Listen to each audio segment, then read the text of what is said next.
presidente ejecutivo de la ANPAC en la línea, la Asociación de Productores de Autotransporte de Carga. Platícanos, Miguel, ¿cómo estás? Muy buenas noches. ¿Qué tal, Mari Carmen? Marco José, muy buenas noches, gracias por este espacio. Oye, mejoró ya la venta también de camiones, 11.1%. Yo digo ayer al aire que había que comprar un billete de la lotería en 111 porque el consumo crece 11.1 y ustedes también 11.1. Cuéntanos. Sí, mira, las ventas acumuladas de enero y febrero, el primer bimestre, al mayoreo crecieron 11.1%. Si las desglosamos en carga fueron 5% y en pasaje fue casi 41%. Pero nosotros vemos que hay que ser cautos todavía con estas cifras. Si nos vamos ya al detalle particular de cada una de ellas, cuando revisamos, por ejemplo, las cifras al menudeo, prácticamente todos los rubros fueron negativos, excepto el de tractocamiones. Entonces, yo creo que ser un poco pacientes.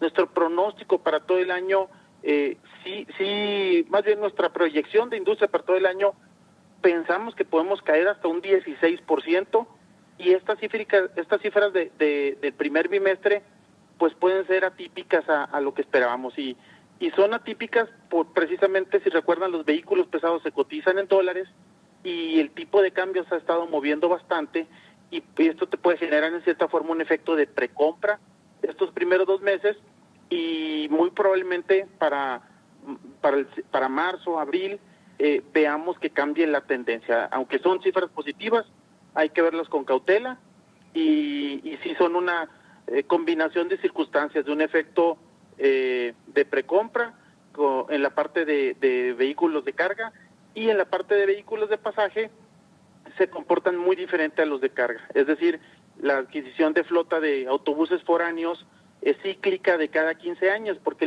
es la vida útil que da la SCT a los autobuses foráneos, y en los autobuses urbanos es cíclica, pero va más ligada a las administraciones de las autoridades estatales.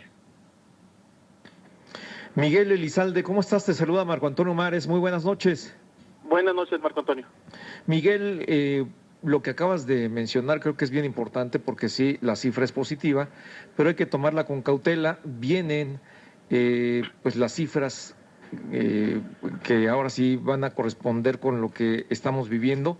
Hay un desfase entre lo que se está reportando con lo que apenas está por llegar, y te preguntaría, ¿qué anticipan ustedes ante la actual circunstancia? Una, la incertidumbre en la relación de México-Estados Unidos en su comercio, la exportación e importación. Ahí tú nos dirás los números y los temas relacionados con las exportaciones e importaciones de autos, de vehículos de tu sector.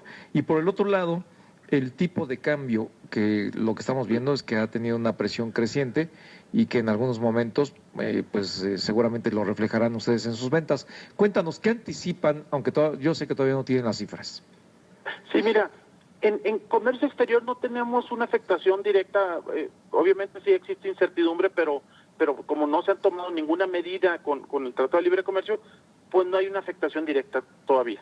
Sin embargo, sí lo hay cuando se menciona el factor México. Ya sabes que lo menciona la nueva administración, mueve el tipo de cambio, y eso nos impacta directamente. Pero este año 2017 también tiene otra particularidad, que es la liberación de los precios de los combustibles. Entonces, para un transportista que consume diésel, esto puede representar entre el 25 y el 35% de sus costos. Entonces, por una parte, sí pudiera llegar a afectar la renovación de la flota, pero por la otra parte es el momento de impulsarla, porque tener un vehículo moderno puede llegar a ahorrar hasta el 50% del consumo de combustible. Entonces, los retos son liberación de precios de combustibles, que afectaría el costo del transporte de los transportistas, y el otro sería continuar impulsando los esquemas pues de chatarrización y financiamiento por parte de la Banca de Desarrollo y por parte de la Secretaría de Hacienda, para, digamos, enfocarnos al mercado interno, e independientemente de lo que se decide en temas de comercio exterior, potenciar todavía lo más que se pueda en nuestro mercado interno de vehículos pesados. Hay que recordar que mueven más del 83% de la carga terrestre, y más del 97% de los pasajeros se mueven en autobús en la República Mexicana. Esto es lo que me llamó la atención, Miguel. Te saluda José Yuste, ¿cómo estás? Buenas noches. Buenas noches, José. Oye, Miguel, me llamó la atención este tema de vehículos de pasajeros. Ustedes hablan de que esta renovación de vehículos de pasajeros, que incluye autobuses foráneos, bueno, va a llevar a un crecimiento de hasta 37% al menudeo. Es mucho, ¿no? Sí, es un crecimiento, sí, considerado. La renovación de pasaje, hay que recordar, tenemos autobuses foráneos, que son los que van entre ciudades, y los autobuses urbanos. En volumen, estamos hablando de enero y febrero, que se han colocado 939 autobuses. En volumen suena un poco inferior a los 4.711 vehículos de carga, que son los tractocamiones, tortos y rabones. Pero de estos 939 autobuses, una parte, la mayor parte son autobuses urbanos. Y sí, es un tema que se están renovando. Tal vez los primeros 2, 3, hasta 4 años de gobierno es cuando se impulsa más la renovación de la flota, y esto es lo que estamos viendo ahorita. Aunque también mete presión el tema de liberación de combustible, porque precisamente el autobús urbano tiene tarifa fija. Entonces, la tendencia, ojalá siguiera este ritmo el resto del año, pero muy probablemente para marzo, más que nada abril, podamos ver en un cambio de tendencia, inclusive tal vez en los autobuses urbanos, y los foráneos sí tal vez puedan continuar a un ritmo similar al que llevan actualmente. Oye, y bueno, siempre te pregunto lo mismo, pero ¿cómo va el programa de chatarrización? Eso es fundamental y creo que va muy retrasado, pero tú dirás. Mira, la Secretaría de Hacienda puso límites de 3,000 unidades para los hombres camión, que son los que tienen de 1 a 5 vehículos, y otras 3,000 unidades para el resto. Es decir, los que tienen más de 6 vehículos. Para los de más de 6 vehículos, en el 2015 se agotaron los 3,000 folios en agosto. Entonces, y para el hombre camión no llegamos ni a 200. Entonces empezamos el año con una acumulación de folios de chatarrización, que son el trámite que se inicia, y los primeros 2 meses ya llevamos 2,200 aproximadamente de los 3,000. Es decir, va a muy buen ritmo, pero muy probablemente se acaben a finales de marzo o principios de abril.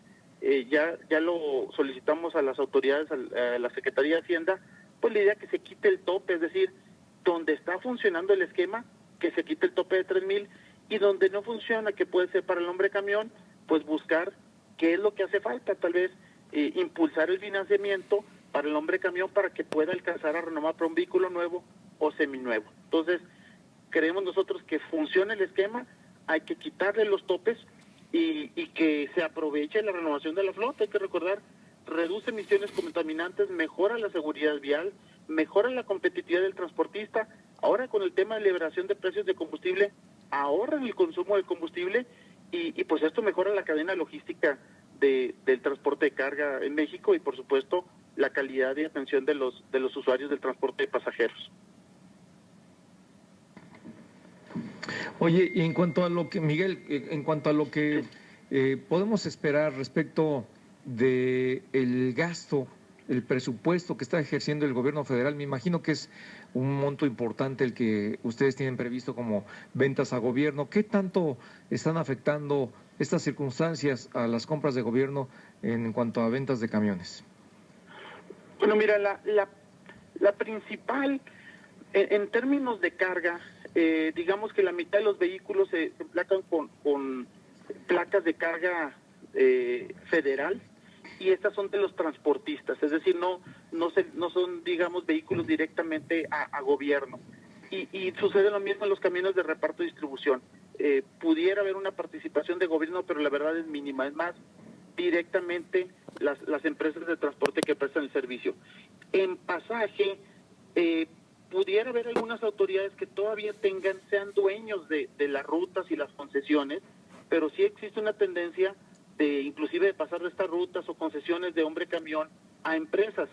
Y las autoridades estatales definen los criterios y lineamientos de los autobuses, pero a final de cuentas la adquisición en su gran mayoría son directamente los concesionarios o los transportistas. Entonces, sí es un porcentaje mínimo en este sentido en adquisición de vehículos pesados. En camiones tal vez de reparto y distribución de basura, de servicios públicos municipales, ahí hay un porcentaje interesante, pero también sigue siendo pequeño respecto al resto de la flota que se renueva en otros sectores.